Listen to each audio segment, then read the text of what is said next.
Joj, trebao bi opret zube, ali ne dam se. Ma ima ovoga. Dobro. Moram se jumt, gledaj kakav sam. Ma joj, ništa mi se ne da. Ma dobro je sad, super, ajme. Joj, sad me zanima da li da ovo stavimo ovako ili tu. Ovako možda. Ili ću ovdje. Ne znam. Ma stavit ću ovdje, ovdje je najbolje ovako. Hajmo, idemo sad. Brate, haj uslikaj me, treba mi nova slika. Hajde, hoćeš li me uslikati? Treba mi nova slika za Instagrama. Hajde, molim te.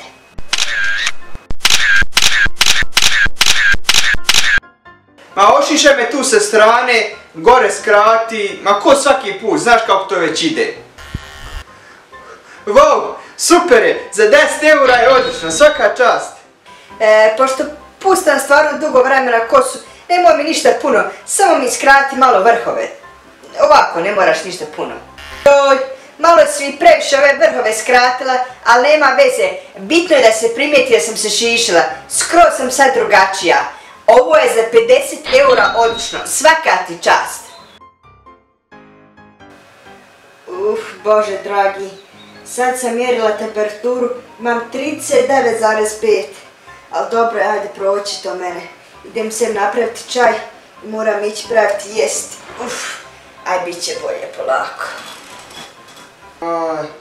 Sad sam mjerio temperaturu, 38 imam. Ja ću umrijeti. Oj Bože, umrijet ću.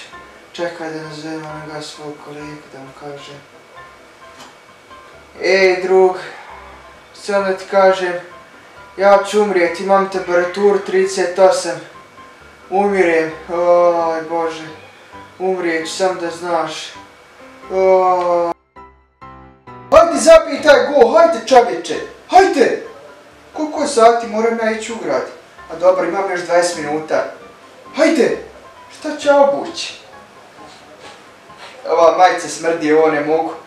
Šta je, kakva je ovo majica? Ova manje smrdi, ali ne smrdi toliko. Ovo će obući, aj dobro je.